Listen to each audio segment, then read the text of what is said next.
Bonjour les enfants, c'est papa.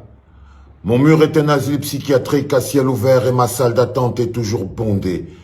Bienvenue à la clinique les enfants. Aujourd'hui on va le débriefer. Bonjour Charlemagne. Charlemagne me s'engagne à me dire, hey mon frère, tu as maigri. Ça, crois-moi. On t'a pas dit ça personne ne t'a dit ça. Tu as maigri.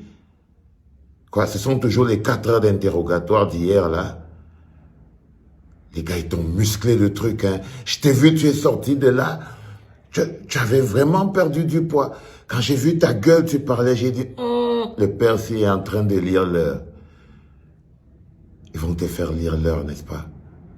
Hein? Je t'ai écouté. Bon, ouais, professeur, explique-nous comment Ton gars te demande. ça s'est passé. Non, moi je pense que plus de peur que de mal. Tu penses? Les motifs qui m'ont amené ici, propagation de fausses nouvelles, n'étaient pas fondés. Bien, j'ai été très bien traité, bien reçu. Le PV a duré de 10h à 14h. 4 heures.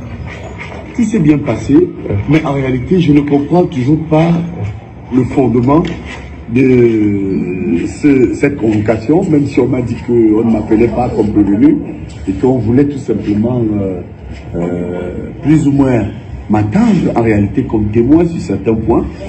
Bon, sans crainte et sans reproche, j'ai compris ce qui se passe. Hein, quelque part derrière, il y a une très haute personnalité de l'État qui... Il y a une très haute personnalité. C'est Ngongo, n'est-ce pas? C'est Ngongo. Comment ça, tu ne sais pas? Non. Hé, Charlemagne, comment ça, tu ne sais pas? C'est Ngongo.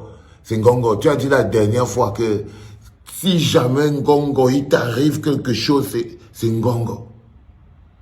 Non, ils ont décidé de te faire lire l'heure. Ça sent pas bon, Charlemagne. Ça sent pas bon. Tu sais qu'ils avaient fait comme ça à Mendoza, non? Ah, le grand frère Mendoza, là, le gars était chez lui, tranquille, il faisait pipi, il regardait la télé, boum. Ils sont venus, ils l'ont amené en prison. Ils ne rigolent pas. Les gars là ne rigolent pas, Charlemagne, non. Ils ont décidé de te faire lire l'heure, ils vont te mettre en prison. Tu ne crois pas? Non, Mendoza même ne savait pas. Tu vois, non? Non, les Mebara, tout ça, ils ne savaient pas. Ils ne savaient pas qu'ils allaient aller en prison.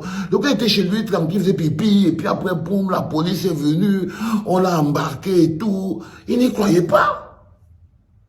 Il n'y croyait pas.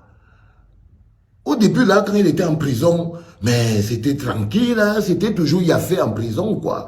Toujours la fête, il écrivait les lettres à maman Chantou, maman, je t'aime, tu me manques, j'ai envie de téter ton sein. Il écrivait les lettres enflammées à maman Chantou. Il croyait qu'elle allait sortir. Hein? Aujourd'hui, le gars est foutu. Il est foutu. Hein? Non.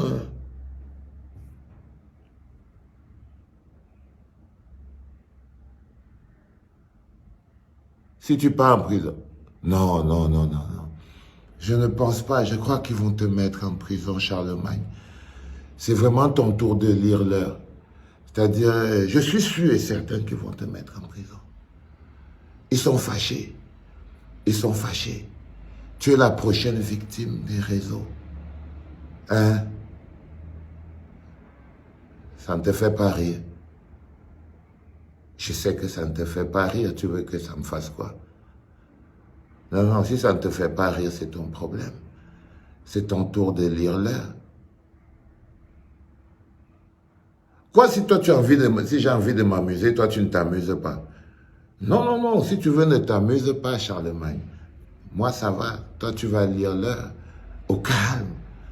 C'est une distraction, mais tu vois, c'est une bonne distraction quand même.